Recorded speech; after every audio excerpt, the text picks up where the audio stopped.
How you doing, Mike? Doing good. How you doing? Mike Wissman, potential mayor for Arlington. Mike, tell me a little bit about, first of all, family stuff, personal stuff, how many kids you got, stuff like that. I got a wife and one son who's 6 years old who will be going to Donaldson Elementary. He plays sports around here. My wife coaches high school and middle school pom teams. She does at the Arlington High School, and actually they won a state championship and a national championship this last year, and her other squads did too. So that's what my wife and my son do, and I am a Memphis firefighter and a Shelby County School Board representative for Bartlett, Lakeland, and Arlington, and also the vice chair for the last 2 years. Okay. And you would not only have your school board member that would be there representing you, but also your mayor there representing you. And that's with people from, whether it's State Department of Education, state legislators, local, and I think that would be extremely beneficial and for the direction that we know that we want to go out here, and that is protect our schools and protect our town, because this town, even though it would have probably seen some growth, that it would not have seen the growth without that high school being built. The high school was built 8 years ago, and that's when we saw the boom out here. And, that's right. And that's where everybody still wants to come, because not only just the high school, but the 2 elementary schools and middle school. You know, it's so unique, and Shelby County schools, we try to say that all schools are equal and all schools are good, but for some reason this area has been a focus point for everybody that wants to get their kids in a new school. This is the place to be. You know, Collierville had that growth a while back, and they still do have some of that, but this is the place to be. Yeah. Let's talk about the growth overall and what you see as your vision of what you see for Arlington and growing, and where the important parts are.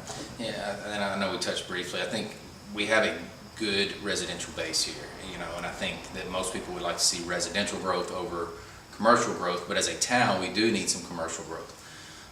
We do have an industrial area that is great as far as it provides jobs, provides income, but it does not necessarily provide the crime that a lot of the big business brings. We have the town square that is so unique that we've got one shot at getting it right, and if we mess it up, we won't be able to get it back. So we're so unique compared to a lot of other suburbs and municipalities, not just here locally, but across the state, because we have not only a major interstate coming through, but we've got a major bypass or another alternate route that's going to be opened up next year with 385. And what that will do is it's going to open up a lot more traffic through here. Now, how we utilize that is a whole different aspect. Right. My personal opinion is, I know 70 is going to have some growth. You know, we've got 70 and Airline now, which are the main 2 roads in Arlington.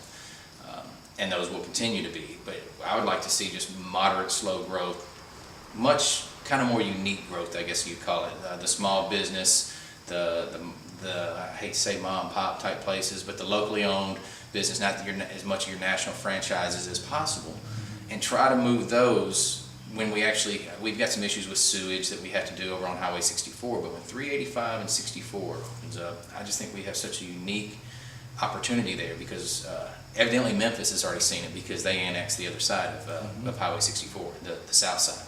We own the north side. When 385 is opened up, we will have that opportunity to, we know that, let me kind of backtrack here. We know that 64 will probably end up looking like Germantown Road or Highway 64, you know, all the way out to Oakland in 10, 15 years, or who knows the exact timeline. Now, like I said, how we utilize that will be completely different. I think that if we do see the big commercial change and that type of growth, that would be a perfect place, because that's right on our town borders.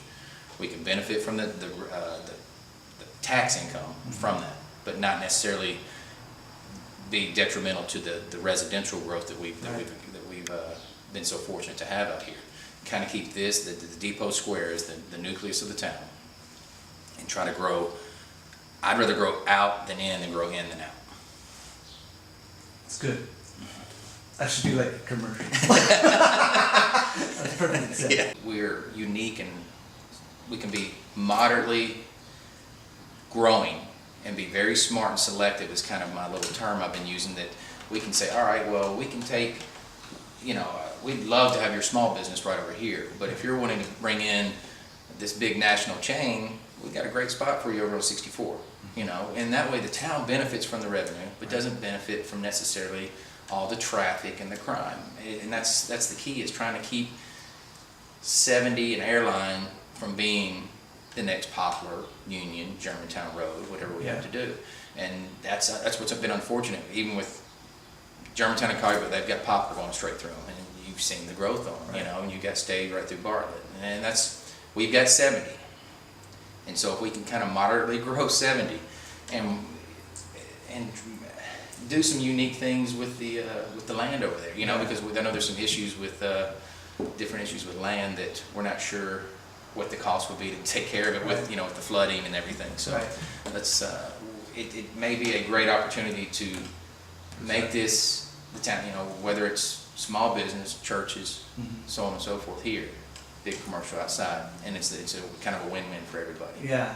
When 385 is complete, we've got to really look at, or we have to really look at our services that we provide out here. You know we provide the sewage system. We know we provide our own fire department, which some people don't know is a full-time manned fire department. Some people think it's volunteer.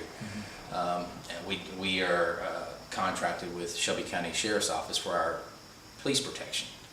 But moving forward, as a community, we do have to look at those issues of services to know that with the governmental consolidation, that at any time, Shelby County Sheriff's Office could become a different entity as far as what type of services they provide, where they only run the jail and Memphis police provide the police protection. What do we do as a community? So we've talked about it for years. I know since before I moved out here, we've heard that the fire station, that we have plans for another fire station, you know, and it's always been 2 years. Well, there still aren't any plans.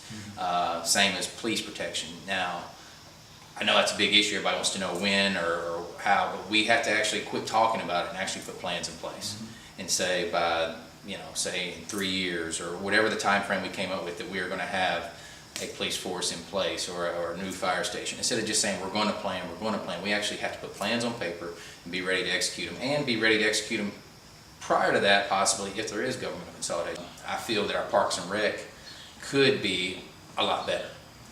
I think we've got some land. We were doing a few things with the Arlington Soccer Complex or Arlington Athletic Complex, whatever you want to call it over there.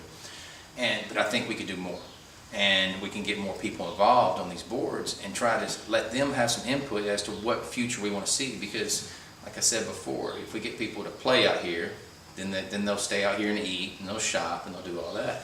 But if we don't provide those type of facilities or those type of services, then people are going to go into the other suburbs or the other parts of town around the county, and they're going to go there. And what are they going to do when they get through playing tennis or get through doing? They're going to eat somewhere close by there, and then they're going to, you know, hang out. And they don't. It doesn't benefit the town.